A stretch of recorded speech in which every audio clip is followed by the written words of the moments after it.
அதாவது அமித்ஷா அவர்கள் வந்து என்டிஏ கூட்டணி ஆட்சி அமைக்கும் 2026 தமிழகத்துல சொன்னாரு.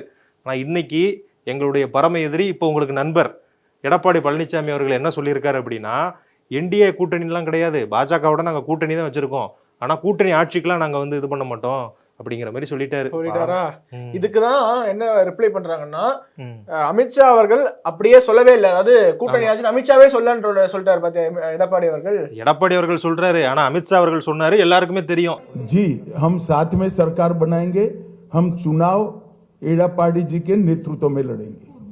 நாங்கள் இணைந்துதான் இங்கே ஆட்சி அமைக்க போகிறோம். அந்த மாதிரி கூட்டணி ஆட்சி தான் நடைபெற போகிறது. திரு எடப்பாடி அவர்களின் தலைமையில் தான் இந்த கூட்டணி நடைபெற போகிறது. ஆனா இன்னைக்கு எடப்பாடி பழனிசாமி அவர்கள் அப்படி சொல்றாரு. அதே மாதிரி நாங்க யாரு கூட வேணாலும் கூட்டணி வைப்போம், உங்களுக்கு என்ன வந்துருச்சு பயம், திருப்பி இதே கேக்குறீங்களே அப்படிங்கிற மாதிரி சொல்றாரு. திருப்பி அதே கேக்குறது அந்த ஊருக்காரங்க பாசப்பா, திருப்பி அவங்க திருப்பின்னு சொல்றாங்க. ஒவ்வொரு ஊருக்கு ஒவ்வொன்னு இருக்கும்ல, அந்த மாதிரி அவங்க வந்து அது வந்து வட்டார வழக்கு, அதை நம்ம கிண்டல் பண்ண தேவையில்லை.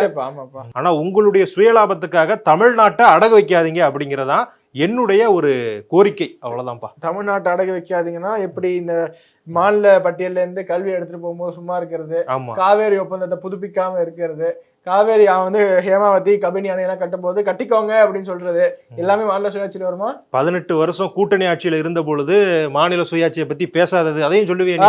18 தேங்க்யூப்பா. நான் எதுக்கு எடுத்து கொடுக்குறேன் தெரியுமா? இதெல்லாம் பேசணும்ப்பா. நாங்க வந்து ஒவ்வொரு காலகட்டத்துல ஒவ்வொன்றை கொண்டு வருவோம்.